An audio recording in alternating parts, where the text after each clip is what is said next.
అందరికీ నమస్కారం.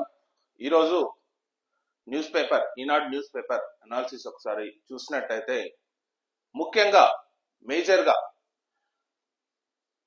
విచారణకు రండి, కేసీఆర్ కు కాళేశ్వరం కమిషన్ పిలుపు, జూన్ 5న రావాలంటూ నోటీసు పంపిన జస్టిస్ పిసి ఘోష్.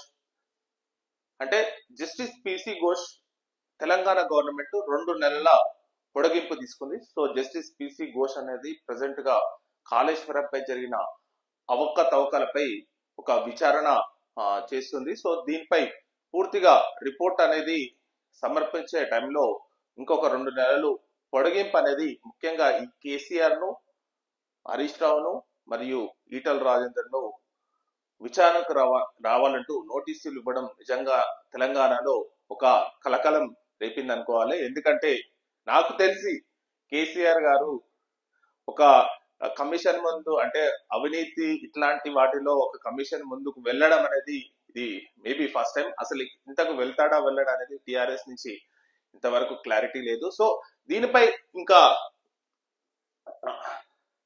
తెలంగాణ మాజీ ముఖ్యమంత్రి కేసీఆర్ కు justice PC Ghosh commission notice జారీ చేసింది. జూన్ 5న కమిషన్ కు రావాలని కోరింది. కేసీఆర్ తో పాటు అప్పటి నీటిపారుదల శాఖ మంత్రి హరీష్ రావు మరియు ఈటల రాజేందర్ మరియు వీళ్ళందరినీ, ఈటల రాజేందర్ అయితే 9న సో కాళేశ్వరంపై న్యాయ విచారణ చేస్తున్న జస్టిస్ పిసి ఘోష్ మంగళవారం నోటీసులు పంపారు. జూన్ 5న బూరుగుల రామకృష్ణారావు భవనంలోని 8వ అంతస్తులో ఉన్న కాళేశ్వరం కమిషన్ కార్యాలయానికి కేసీఆర్ వెళ్లాల్సి ఉంటుంది. సో జూన్ 5న కాళేశ్వరం కమిషన్ కార్యాలయంలోకి హాజరు, అంటే జస్టిస్ పిసి ఘోష్ కమిషన్ ముందు కేసీఆర్ గారు హాజరు కావాల్సి ఉంది. సో మరి హాజరు అవుతారా లేరా అనేది టిఆర్ఎస్ నుంచి ఒకసారి క్లారిటీ తీసుకోవాలి. సో ముఖ్యంగా ఇంకా వాళ్ళు కూడా ఇంకా క్లారిఫై చేయలేదు. సో ముఖ్యంగా అసలు కాళేశ్వరం కమిషన్, అసలు ఈ కాళేశ్వరం అనేది ఒక పెద్ద ప్రాజెక్టు. ఈ ప్రాజెక్టు పై అవినీతి జరిగిందా, అసలు ఇంత మరి ప్రాజెక్టు కట్టింది మెగా ఇంజనీరింగ్ ఇన్ఫ్రాస్ట్రక్చర్. సో మరి వాళ్ళని ఎందుకు వెళ్ళలేదు? సో చాలా అనుమానాలు ఉన్నాయి. సో దీనిపై టిఆర్ఎస్ మాత్రం, బీఆర్ఎస్ నాయకులు మాత్రం తీవ్రంగా కాంగ్రెస్ పై మండిపడుతున్నారు. ముఖ్యంగా మేము అధికారంలోకి వచ్చిన తర్వాత ఎవరెవరు అయితే మాకు నోటీసులు పంపిరో వాళ్ళందరినీ మళ్ళీ మేము కూడా నోటీసులు పంపి వాళ్ళని జైలు కూడా పంపిస్తామని చెప్పి బీఆర్ఎస్ నాయకులు అంటున్నారు. సో యాక్చువల్లీ ఈ కాళేశ్వరం పై ఒకసారి ఇదివరకు తెలంగాణ వాటర్ కమిషన్ చైర్మన్ గా పనిచేసిన వి ప్రకాష్ ను ఒకసారి అడిగి మరిన్ని విశేషాలు తెలుసుకుందాం. Hello sir, good morning sir. Actually ఏంటంటే నిన్న చాలా కలకలం సార్. ఎందుకంటే తెలంగాణ మాజీ ముఖ్యమంత్రి గౌరవనీయులైన కేసీఆర్ గారికి కమిషన్ నోటీసులు పంపడం అనేది ఇంతవరకు, అంటే కేసీఆర్ గారు ఇంతవరకు ఒక ఇట్లాంటి అవినీతి అనే ఇట్లాంటి దాంట్లో కమిషన్ ముందుకు రావడం అనేది నేనైతే ఇంతవరకు చూడలే. ఆయన ఉద్యమ నాయకులు ఉన్నప్పుడు కూడా ఎన్నడూ కూడా అంటే ముందుండి నడిపించింది కానీ ఇట్లాంటి వాటిలో ఎప్పుడు రాలేదు. కానీ ఇప్పుడు ప్రజెంట్ గా మాత్రం కాళేశ్వరం, అంటే పిసి ఘోష్ కమిషన్ మాత్రం ఈ కమిషన్ మాత్రం నోటీసు పంపింది సార్. యాక్చువల్లీ కాళేశ్వరం అనేది ఒక పెద్ద ప్రాజెక్టు. మేడిగడ్డ, అన్నారం, సుందిల్ల, మల్లన్న సాగర్, కొండపోచమ్మ సాగర్. సో దీనిపై ఓన్లీ ఒక మేడిగడ్డ మీదనే పిల్లర్లు అదొక శబ్దం వచ్చి పిల్లర్లు కుంగిపోయినట్టు మాత్రం వచ్చింది. కానీ దీనిపై పూర్తిగా కాళేశ్వరంపై అవినీతి అని అంటున్నారు సార్. దీనిపై ఒక్కసారి మీరు స్పందిస్తారా సార్? ఫస్ట్ ఏంటంటే కాళేశ్వరం మీద వేసిన కమిషన్ ఏదైతే ఉన్నదో ఇది అవినీతి గురించి విచారించడానికి కాదు. అది మీరు ముందు మనసులోకి వెళ్ళి తీసేయండి. ఎందుకంటే అవినీతి జరిగిందని ఈ ఛానళ్లలో, ప్రెస్ మీట్లలో తప్ప ఈ రోజు వరకు ఈడీ ముందు గాని, సిబిఐ ముందు గాని, ఏసీబీ ముందు గాని, ఏ పోలీస్ స్టేషన్ లో గాని, పిసి ఘోష్ కమిషన్ ముందు గాని ఎక్కడ కూడా ఒక్క దరఖాస్తు కూడా రాలేదు. Okay sir. అది కేసీఆర్ మీదనే కాదు, ఏ ఇంజనీర్ మీద కూడా రాలేదు. ఓకే. ఏ కంపెనీ మీద కూడా రాలేదు. ఓకే. దానప్పుడు నోటి మాటలతో ఎంతైనా మాట్లాడవచ్చు, దానికి ఏమి అద్దు అదుపు ఉండదు. అవును సార్. కానీ రాతపూర్వకంగా ఎక్కడ కూడా దరఖాస్తు లేనప్పుడు కాళేశ్వరం కమిషన్ ఎట్లా అవినీతి గురించి విచారిస్తుంది? ఆ కమిషన్ వేసినప్పుడు ఆ జీవోలో కూడా కరప్షన్ అనే వర్డ్ లేదు, ఇర్రెగ్యులారిటీస్ అన్నారు. ఓకే. ఇర్రెగ్యులారిటీస్ అంటే ఏమొస్తాయంటే డిజైన్లలో ఏమన్నా లోపం ఉందా, నాసిరకమైన నిర్మాణం ఉన్నదా, ఓల్డ్ ఏమంటే ఆపరేషన్ అండ్ మెయింటెనెన్స్ లో నెగ్లిజెన్స్ ఉన్నదా, సరిగా అంటే ఇంటెన్షనల్ గా తప్పులు చేయకపోయినా టెక్నికల్ ఏమన్నా పొరపాటు జరిగినాయా, తెలియకుండా ఏమన్నా పొరపాటు జరిగినాయా, ఇట్లాంటి వాటి మీద ఎంక్వైరీ కమిషన్ అది. దాని పరిధి మొత్తం కాళేశ్వరం కూడా కాదు, అన్నారం, సుందిల్లా, మేడిగడ్డ ఈ మూడింటికి సంబంధించే. ఈ మూడిట్లో జరిగింది ఏంటి, మేడిగడ్డలనేమో ఒక పియర్ కొంచెం కిందికి కుంగింది, ఒక 1.5 feet అది కూడా. అది వాస్తవమే సార్, మనం అందరం చూస్తున్నాం. దాని కూడా మీటర్లు అది ఇది అని చెప్తారు. అంటే మన తెలంగాణలో ఏముంటది అంటే ఆగం ఉంటది, పచ్చి ఆగం. అంటే ఒక సాధారణ జనం ఆగమైతుంటే అర్థం చేసుకోవచ్చు. అంటే ఉద్యమాన్ని నడిపిన నేతలు, ఇంటెలెక్చువల్స్, ఇంజనీర్లు వీళ్ళని ఎట్లా అర్థం చేసుకోవాలో నాకు తెలియదు. ప్రపంచంలో నేను 32 దేశాలు తిరిగాను, బట్ ఏ దేశంలో కింద ఆగమయ్యే మేధావులు లేరు. ఐఏఎస్లు, ఫార్మర్ ఐఏఎస్లు, జేఏసీ చైర్మన్లు, ఎలక్ట్రిసిటీలో సిఈ ర్యాంక్ వాళ్ళు, ఈ ఇంటెలెక్చువల్స్, విశ్లేషకులు. ఎందుకంటే దీనికి ఒక కథ చెప్తా నేను. ఒక ఏనుగును ఒక 5 గుడ్డలను పంపించి ఏనుగు ఎట్లుంటుందో అడిగిండట. ఒకడేమో ఏనుగు అంటే సన్నగా పాములాగా తోకలాగా ఉంటదని చెప్పిండట, తోకను పట్టుకొని. ఒకడు చెవులను పట్టుకొని దుప్పలాగా ఉంటదని చెప్పిండట. ఒకడు కాళ్ళను పట్టుకొని స్తంభం లాగా ఉంటదని చెప్పిండట. ఒకడు వీపును పట్టుకొని గోడలాగా ఉంటదని చెప్పిండట. అంటే కాళేశ్వరం ఎవ్వరికీ అర్థం కాలేదు, దాన్ని అర్థం చేసుకునే ప్రయత్నము చేయరు. అసలు తుమ్మిడేటి ఎందుకు అవసరం లేదు మనకు అనేది కూడా అర్థం కాదు వాళ్ళకి. మీరు నిన్న ఒక టీవీ కార్యక్రమంలో ఓపెన్ ఛాలెంజ్ కూడా చేశారు. అసలు తుమ్మిడి కడితే అసలు నేను ఈ దేశంలో కాదు, ఈ దేశంలో నుంచే వెళ్ళిపోతా అని చెప్పి మీరు ఒక ఛాలెంజ్ విసరడం జరిగింది. యాక్చువల్లీ అది నాట్ పాసిబుల్ గా, అంటే మీరు చాలా, ఎందుకంటే సాగునీటి రంగాలలో మీకు విద్యాసాగర్ రావు చాలా రోజులు మీకు సన్నిహితంగా ఉండేవారు. మీరు తెలంగాణ ఉద్యమంలో అన్ని రకాలుగా, అంటే తెలంగాణ రాకముందే ఈ ప్రాజెక్ట్ ఎట్లా ఉండాలి, ఎలా ఉండాలి అనేది చాలాసేపు మీరు అంటే చర్చించిన వాళ్ళు మీరు కూడా ఒక్కరు కాబట్టి అసలు తుమ్మిడి అట్ట అనేది అది నాట్ పాసిబుల్. సో అందుకనే ఈ ప్రాజెక్ట్ అయితేనే ఇలా డిజైన్ చేస్తేనే ఈ 1,00,000 ఎకరాలకు 1 కోటి ఎకరాలకు తెలంగాణ అనేది సస్యశ్యామలం అవుతుందనే కాన్సెప్ట్ తోనే ఈ మేడిగడ్డ, అన్నారం, సుందిల్లా, మల్లనసాగర్, కుండంపోజి అంటే ఇది హోల్ మొత్తం ఒక పెద్ద ప్రాజెక్ట్ సార్. కానీ అందులోనే మేడిగడ్డ దాంట్లోనే చిన్న శబ్దం వచ్చినందుకు దాన్ని మొత్తం పూర్తిగా కాళేశ్వరం పై దానికి మేజర్ గా ఏంటంటే కాళేశ్వరం అనే ప్రాజెక్ట్ అనేది అందరికీ అవగాహన లేదనేది నా అభిప్రాయం సార్. మీరు ఇంకా కంటిన్యూ నేను చెప్పిన కథ అందుకే కదా, ఏను కథ ఎందుకు చెప్పిన అంటే ఎవరు దాన్ని అర్థం చేసుకోవడానికి ప్రయత్నం చేయట్లేదు. మీకు ఇప్పుడు సమయం ఉంటే ఒక 5 minutes లో అన్ని విషయాల మీద మాట్లాడదాము. Okay sir. నంబర్ 1 ఏంటంటే తుమ్మిడి ఎందుకు సాధ్యం కాదు అంటే అక్కడ వార్దా నది, వేణుగంగా నది ఈ రెండు కలిస్తేనే ప్రాణాయితీ అవుతుంది. ఇది వై షేప్ లో ఉంటాయి. ఈ రెండు అటు నుంచి ఒకటి ఇటు నుంచి ఒకటి వచ్చి వై లాగా ఫామ్ అవుతాయి. అయితే బ్యారేజ్ అనేవి నదికి అడ్డంగా ఉంటాయి కానీ వై షేప్ లో బ్యారేజ్ కట్టడాన్ని స్క్యూ పద్ధతి అంటారు టెక్నికల్ గా. ఆ స్క్యూ పద్ధతిలో ప్రపంచంలోనే ఇక్కడ బ్యారేజ్ కట్టలేదు ఇప్పటిదాకా. అది టెక్నికల్ గా సాధ్యం కాదని రేవంత్ రెడ్డి గవర్నమెంట్ కూడా అర్థమై ఏం చేశారంటే డౌన్ స్ట్రీమ్ లో ఈ చాప్రాల్ వన్యముఖ సంరక్షణ కేంద్రం దానికి సంబంధించిన ఫారెస్ట్ ఏరియా దాటిన తర్వాత కింద కట్టాలని చెప్పి ఇప్పుడు టెక్నికల్ గా గవర్నమెంట్ డిసిషన్ తీసుకున్నది. ఆల్రెడీ పేపర్లో కూడా వచ్చింది. ఇంజనీర్లు దానికోసం సర్వే కూడా చేస్తున్నారు. అది తెలియక కాంగ్రెస్ నాయకులు కూడా తుమ్మిడి అంటారు, కోదండరామ్ అదే అంటాడు. మొన్న జరిగిన రౌండ్ టేబుల్ లో కూడా అదే మాట్లాడతారు. అంటే కేసీఆర్ అనుకోవడమే కాదు, రేవంత్ రెడ్డి కూడా అనుకున్నాడు, సిడబ్ల్యూసీ కూడా అనుకున్నది. అయితే వాళ్ళకి ఏంటంటే ప్రభుత్వాన్ని క్లియర్ చేయడం కావాలి తప్ప నీళ్లు కాదు కావాల్సింది వాళ్ళకి. అయితే ఒకటి స్క్యూ పద్ధతిలో వీలు కాదు. రెండోది ఏంటంటే బ్యారేజ్ కట్టాలంటే దాదాపు 2-3 కిలోమీటర్ల ఎరిటర్ను బండ్లు కట్టాలి. ఆ కట్ట పోస్తారు కదా, నారాయణ సార్ కట్ట, పోచంపాడు కట్ట మీరు చూసారు, శ్రీరామ్ సాగర్. అంత పెద్ద కట్ట పోయాలంటే ఒక 200-300 ఎకరాలు ఈ చాప్రాల్ వన్యమృగ సంరక్షణ కేంద్రంలో ల్యాండ్ తీసుకోవాలి, ఫారెస్ట్ ఇవ్వాలి. వేరుగా మొత్తం చాప్రాల్ పక్క నుంచే వస్తుంది. బౌండరీ అది, నదియే బౌండరీ. మరి దానికి మనము ఎవరిని అడుగుతాం ఆ జాగా కోసం? అది ఎవరి చేతిలో ఉందా జాగా అంటే సుప్రీంకోర్టు చేతిలో ఉంది.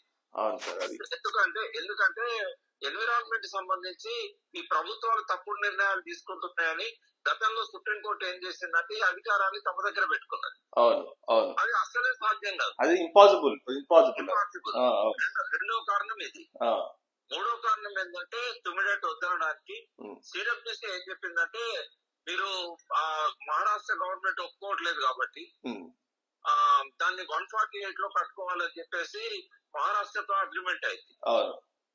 ఫడ్నవీసే మళ్ళీ ముఖ్యమంత్రి అయ్యాడు. ఈ కాంగ్రెస్ వాళ్ళు ఎంత ప్రయత్నం చేసినా కూడా ఫడ్నవీస్ ఒప్పుకోడు. ఇప్పుడు అసలే ఒప్పుకోడు.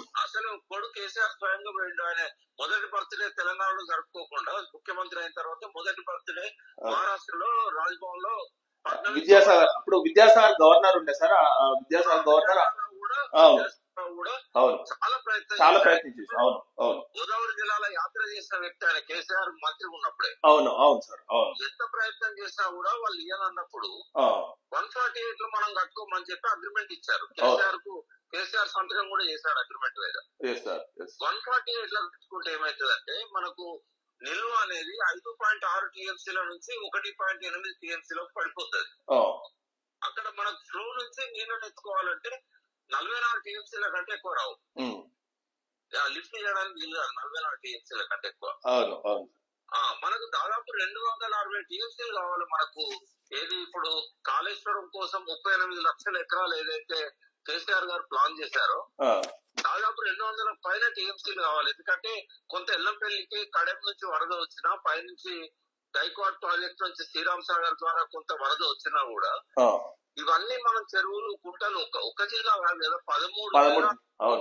13 జిల్లాలకు నీళ్లు ఇచ్చే తెలంగాణలో 33 జిల్లాలు ఉంటే 13 జిల్లాలకు హైదరాబాద్ మంచినీటికి కూడా అదే సోర్స్. అవును అవును సార్, ఇది అర్థం కాదు వాళ్ళకి. 44 టీఎంసీలు ఏం చేసుకుంటాం? ఒకవేళ మహారాష్ట్రతో ఒప్పించి 152 లో కట్టుకున్నాం అనుకుందాం, అప్పుడు మనకు దొరికేది 102 టీఎంసీలు. ఫ్లో నుంచి ఎత్తిపోసుకోవాలనుకున్నప్పుడు మనకు 102 కూడా రావు, ఇంకా తక్కువనే వస్తాయి. టీడబ్ల్యూసీ 165 టీఎంసీలు ఉన్నాయని చెప్పింది, కానీ వాళ్ళ 63 టీఎంసీలు పై రాష్ట్రాల వాటా. వాళ్ళు ఇప్పుడు బచావ్ ట్రిబ్యునల్ ద్వారానే పై రాష్ట్రాల వాటా సాధించుకుంటాయి. ఆ పైన రోజుకు 10 మంది ఆత్మహత్యలు చేసుకుంటారు రైతులు విదర్భలో. వాళ్ళు ఇవాళ కాకపోతే రేపైనా కూడా లిక్విడేషన్ స్కీమ్స్ పెట్టుకుంటారు, వాళ్ళు పంటలు పండించుకుంటారు. ఫడ్నవీస్ గారు ఇక్కడ జూన్ 21, 2019 నాడు ఇనాగరేషన్ వచ్చి తెల్లారిపోయి అక్కడ శంకుస్థాపన చేసిండు, ఇక్కడ బాహుబలి మోటార్లను చూసి. కాబట్టి వాళ్ళ నీళ్ళను రానియరు మనకు. మరి ఆ 102 టీఎంసీ మనం ఎత్తిపోసుకోగలిగితే 60-70 టీఎంసీలు. అది కూడా మళ్ళా ఇంకో లిఫ్ట్ అవసరం. గ్రావిటీ ద్వారా ఎల్లంపల్లికి గ్రావిటీ ద్వారా నీళ్లు రావు, ఎందుకంటే రెండు కూడా ఒకే ఎత్తులో ఉన్నాయి. రెండు దాటియాలంటే మళ్ళీ ఒక 40 మీటర్ల లిఫ్ట్ కావాలి. కాబట్టి అది దాని వల్ల మనకు ఉపయోగం లేదు, ఎందుకంటే ఆడ మొత్తం వచ్చిన నీళ్ళని వాడుకున్నా కూడా 102 టీఎంసీలు మనకు 10 లక్షల ఎకరాలకే సరిపోతాయి. అయితే అందులో ఎన్ రూట్ విలేజెస్ కి ఎన్టీపీసీకి నీళ్ళు ఇవ్వాలంటే 30-40 టీఎంసీలు దానికే పోతాయి. ఇక ఉన్న 10-20 టీఎంసీలతో మనం ఎన్ని ఎకరాలు పండించుకోగలుగుతాం? రాజశేఖర రెడ్డి గారు ఏదైతే 16,40,000 ఎకరాలు అన్నాడో అది కూడా మనకు సాధ్యం కాదు. సిడబ్ల్యూసీ ఏం చెప్పిందంటే మీకు రిజర్వాయర్లు లేవు, 16 టీఎంసీలే ఉన్నాయి, మీరు రిజర్వాయర్ పెంచుకోండి అని చెప్పారు. అయితే ఇవాళ రిజర్వాయర్ పెంచుకోవాలంటే ముంపు సమస్య ఉంటది, ల్యాండ్ సమస్య ఉంటది. కేసీఆర్ మల్లన్న సాగర్, కొండపోచమ్మ సాగర్ మన గంగాలం లాగా రౌండ్ కట్టిండు. దాని వల్ల చాలా ముంపు తగ్గింది. నాకు తెలిసి భారతదేశంలో అత్యంత ముంపు తగ్గించిన రిజర్వాయర్లు ఇవి రెండే, మల్లన్న సాగర్, కొండపోచమ్మ. ఎందుకంటే ఇవే కనుక మనము శ్రీరామ్ సాగర్ ప్రాజెక్ట్ లాగానో సింగూర్ ప్రాజెక్ట్ లాగానో కట్టాలంటే పెద్ద ఉద్యమాలు కొన్ని వేల ఎకరాలు ముంపు గురయ్యాయి. పెద్ద ఉద్యమాలు వచ్చాయి, ఎందుకంటే ల్యాండ్ ఇవ్వడం ఈ రోజులలో ఎంత కష్టమవుతుందో చూస్తారు కదా సార్. అయితే ఇప్పుడు ఇదంతా అర్థం చేసుకోరు, గట్టిగానే ఆగమవుతారు, గట్టిగానే గాయగా అవుతారు, గద్దెగిరిందంటే ఎద్దెగిరిందంటారు. ఎట్లా ఈ ఆగం రాష్ట్రానికి తెలంగాణ ఎట్లా కట్టుకోవాలి? కానీ ఒకటి సార్, యాక్చువల్ ఏంటంటే ఇది జూన్ 5న నోటీసులు అయితే పంపిస్తుంది, కానీ టీఆర్ఎస్ నుంచి అంటే క్లారిటీ లేదు సార్. అంటే కేసీఆర్ గారు హాజరు అవుతారా, లేకపోతే ఇప్పుడు హరీష్ రావు గారు హాజరు అవుతారా అనేది టీఆర్ఎస్ వాళ్ళు వెయిట్ చేస్తున్నారు. ఒక సంవత్సర కాలం నుంచి వెయిట్ చేస్తున్నారు. బీసీ గోస్ కమిషన్ ముందుకు ఎప్పుడు పిలిస్తే అప్పుడు పోవడానికి ఎదురు చూస్తున్నారు. కొంతమందికి అవగాహన లేక వాళ్ళు ఎంత పెద్దోళ్ళు అన్నా కానీ ఇది కుట్ర, ఇది అది నోటీస్ చేయడం, ఆయన నారాజు చేయడము ఏది కాదు. ఎందుకంటే ఒక ముఖ్యమంత్రిగా చెప్పాల్సిన బాధ్యత ఆయన మీద ఉన్నది. సార్ ఒక్కటి సార్, నేను ఒక చిన్న, ఒకవేళ కేసీఆర్ గారు అక్కడికి వెళ్తే నాకు తెలిసి కేసీఆర్ గారు పేపర్ మీద బోర్డు మీద కూడా డెమాన్స్ట్రేట్ ఇవ్వమంటే కూడా ఇస్తారు, అంత సబ్జెక్ట్ ఉన్న మనిషి సార్ కేసీఆర్. ఆయన తప్ప ఇంకెవరికి దాని మీద సమగ్రమైన అవగాహన లేదు.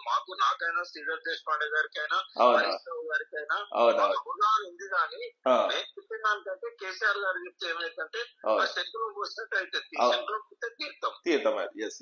అయితే బీసీ కోర్స్ గారు ఏం అడుగుతారు, ఎందుకు పిలిచారు, దాని మీద మనం ఫోకస్ చేద్దాం. చూద్దాం సార్.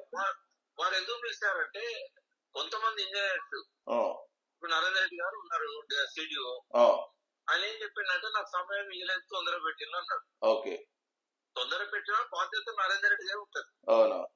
నువ్వు తొందర పెట్టిన డిజైన్ తప్పిస్తావా? అయితే ఫస్ట్ ఏంటంటే నిజంగానే మీరు తొందర పెట్టారా? ఇంకా కొంతమంది ఏం చెప్పారంటే మాకు పని కాకముందే బిల్లులు ఎందుకు ఇచ్చారు అంటే ముఖ్యమంత్రి గారు చెప్పారు, ఫైనాన్స్ మినిస్టర్ చెప్పారని చెప్పుండొచ్చు. ఎందుకంటే మనకు ఇప్పుడు ఒకవేళ వాళ్ళు చెప్పినా కానీ వీళ్ళ ఉద్దేశం ఏమిటా సార్, మాకు తొందరగా కావాలి, మేము తొందరగా బిల్స్ మేము క్లియర్ చేస్తాం. ఇప్పుడు తెలంగాణ గవర్నమెంట్ కావాల్సి ఉంటుంది ఏముంటుంది సార్, ప్రాజెక్టు తొందరగా కావాలి, ప్రజలకు నీళ్ళు ఇవ్వాలి అనే ఉద్దేశంలో ఉంటారు, ఆలోచిస్తారు కదా. సో దానికోసం అంటే వీళ్ళు ఏం చేస్తారు, మాకు తొందరగా అడ్వాన్స్ ఇస్తే మేము ఎక్కువ 3 షిఫ్ట్లలో పనిచేస్తాం, ఇట్లా ఈ టైప్ లో మాట్లాడేది ఉంటుంది. కానీ ఇంకా వేరే ఉద్దేశం అయితే ఉండదు కదా సార్. తొందరగా కట్టుబడి తొందరగా కడతారు వాళ్ళు. ఇప్పుడు ఉదాహరణకు 2019 జనవరి 1 రోజు హరీష్ రావు గారు ఇరిగేషన్ మినిస్టర్ లేడు. కేసీఆర్ గారు, నేను, అక్కడ కొంతమంది ఇంజనీర్స్ మేమందరం కూడా అక్కడ పోయినాం. ఆ రోజు డీజీపీగా ఉన్న మహేందర్ రెడ్డి వచ్చాడు, పీసీ ఆయన మన జోషి గారు వచ్చారు, మన అప్పుడు చీఫ్ సెక్రటరీ. అందరం పోయిన తర్వాత సుబ్రహ్మణ్యం గారు ఎల్ఎన్టీ చీఫ్, ఆయన వ్యూ పాయింట్ దగ్గర మేడిగడ్డ దగ్గర ఎక్స్ప్లెయిన్ చేస్తున్నాడు. కళ్ళకి ఎదురుగా ప్రాజెక్ట్ కనబడతా ఉంది, బ్యారేజ్, ఇదే మేడిగడ్డ బ్యారేజ్. అయితే కేసీఆర్ గారు ఏమన్నారు, మాకు పార్లమెంట్ ఎన్నికలు వస్తున్నాయి, ఎన్నికల ముందు మనం మార్చి ఏప్రిల్ లో దీన్ని ఇనాగరేట్ చేసుకుందాం అన్నాడు. అంటే సుబ్రహ్మణ్యం గారు ఏమన్నారంటే సాధ్యం కాదన్నాడు. అరే 1 నెల ముందు జరపవా అన్నాడు. సార్ అట్లా జరపడం సాధ్యం కాదు, మీ రాజకీయ ఎన్నికల కోసం మేము దీన్ని తొందరగా చేయాలనుకుంటే డ్యామ్ దెబ్బతింటది, నేను ఎట్టి పరిస్థితుల్లో మీకు 6 నెలల లోపల ఇవ్వలేను అని ముఖం మీద చెప్పేసి. నేను ఐ విట్నెస్, నాయుడు గారు ఐ విట్నెస్, మహేందర్ రెడ్డి గారు ఐ విట్నెస్, జోషి గారు ఐ విట్నెస్, మురళీధర్ గారు ఐ విట్నెస్, అక్క వెంకటేశ్వర్లు, హరిరామ్ గారు ఐ విట్నెస్. ఇట్లా మాట్లాడితే వీళ్ళు అర్థం పర్థం లేకుండా ఎల్ఎన్టీ అనేది ప్రపంచ వ్యాప్తంగా క్యూరింగ్ చేయకుండా సిమెంట్ సరి కలపకుండా చేస్తారా వాళ్ళు? ఇప్పుడు భారతదేశంలో ఒక 40% ప్రాజెక్ట్స్ ఎల్ఎన్టీనే చేస్తుంది సార్. ఇప్పుడు మన మెట్రో ఇవన్నీ చూస్తూనే ఉన్నాం, కూడా ఫెయిల్ కాలేదు. రాజీవ్ రతన్ గారు మొన్నదాకా విజిలెన్స్ కమిషనర్ ఉండే, అతను ఏంటంటే హార్ట్ అటాక్ తోనే మధ్యలో చనిపోయాడు. ఆయన ఉన్నప్పుడు ఏం చేశారంటే పోయి శాంపిల్స్ కలెక్ట్ చేసి ఆ మేడిగడ్డ బ్యారేజ్ ఏమన్నా నాసిరకంగా కట్టారా అని ఆ శాంపిల్స్ ని టెస్ట్ పంపించారు. అది ఎవరు? రేవంత్ రెడ్డి గవర్నమెంట్. ఆయన అపాయింట్ చేసింది Revanth Reddy government, samples test చేయించింది రేవంత్ రెడ్డి గవర్నమెంట్. రిజల్ట్ ఏమొచ్చిందంటే ఉండాల్సిన దానికంటే 24% నాణ్యత ఎక్కువ ఉందని వచ్చింది. మరి వీళ్ళకి ఎందుకు అర్థం కాదు?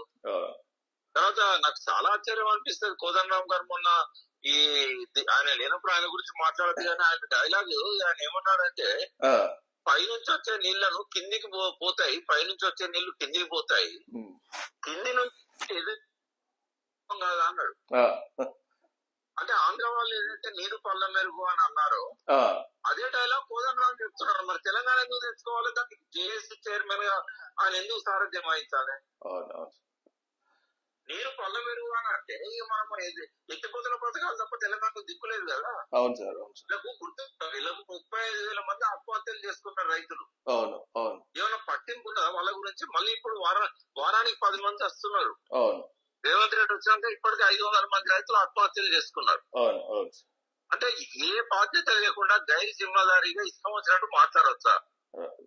కాబట్టి పీసీ గురించి కమిటీ ఏం చేస్తుందంటే అన్నారం, సుందిల్ల, మేడిగడ్డ, అన్నారం సుందిల్ల నిక్షేపంగా ఉన్నాయి. మేడిగడ్డ ఒకటే, ఆ మేడిగడ్డలో ఒక పేరు ఉండేది. నేనైతే అది విస్ఫోటనం అనుకుంటున్నా, దానికి ఏదో కుట్ర జరిగింది, పెద్ద శబ్దం వచ్చింది. ఆ పెద్ద శబ్దానికి కారణం ఏందో ఎన్డీఎస్ఏ చెప్పాలి.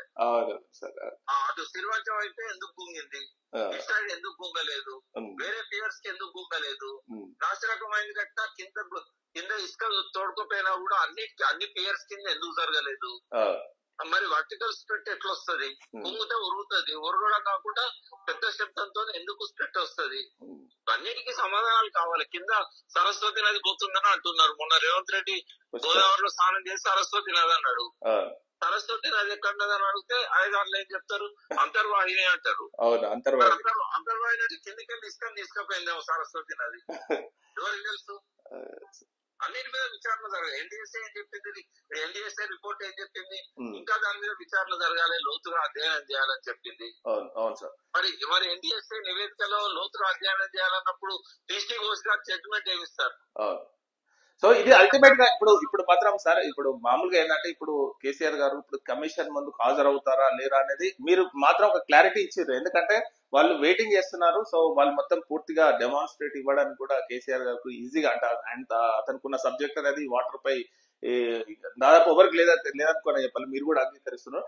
డెఫినెట్ గా ఇది అనేది కొంచెం కలకలం సృష్టిస్తారు. ఎందుకంటే ఒక ఉద్యమ నాయకుడు, ఒక మాజీ ముఖ్యమంత్రి తెలంగాణలో ఒక ముందు చూపుగా అంటే ఒక 20-30 సంవత్సరాలు ఎలా ఉండాలి, దేశంలో ఎలా నెంబర్ 1 ఉండాలనే ఒక విజనరీ లీడర్ ను ఇలా పిలవడం అనేది తెలంగాణ ప్రజలు కాకుండా సామాన్య ప్రజలలో కూడా ఒకంత నిరాశ భావంతో ఉన్నాం సార్. కానీ ఎనీవే మామూలుగా ఒకసారి అయితే మనం కమిషన్ ముందు కేసీఆర్ గారు ఏ విధంగా చెప్తారో, ఏ విధంగా ఉంటారో ముందు చూద్దాం సార్. ఫస్ట్ ఆఫ్ ఆల్ మీకు నిజంగా చాలా థ్యాంక్స్ సార్. ముఖ్యంగా చాలా విషయాలు మాకు చెప్పినందుకు థ్యాంక్ యూ సార్. సో ఇదండి ముఖ్యంగా వి ప్రకాష్ వాటర్ కమిషన్ మాజీ చైర్మన్. మొత్తం కాళేశ్వరం ప్రాజెక్ట్ పై ఐడియా ఉంది. ఓకే, సో దీనిపై కాళేశ్వరం ప్రాజెక్ట్ అనేది ఒక పెద్ద ప్రాజెక్టు. మేడిగడ్డ, అన్నారం, సుందిల్ల, మల్లన్న సాగర్, కొండపోచమ్మ సాగర్ 5 వాటిని కలిపితే కాళేశ్వరం ప్రాజెక్ట్ అంటారు. సో ఈ కాళేశ్వరం ప్రాజెక్ట్ పై ఇప్పుడు ప్రెసిడెంట్ గా జరుగుతుంది, ఓన్లీ మేడిగడ్డపై జరుగుతుంది. సో ఇది గమనించుకోవాలి. కాళేశ్వరం పూర్తిపై కాదు, కానీ పేపర్లు వీటన్నిటిలో వస్తుంది ఏంటంటే కాళేశ్వరం అని వస్తుంది. కానీ కాళేశ్వరం కాదు, కాళేశ్వరం ప్రాజెక్ట్ లో మేడిగడ్డ పిల్లర్ కూలిపోయింది. సో దానిపై అడగడానికి పిలిచింది అనమాట. సో ఇది news analysis. Thank you very much.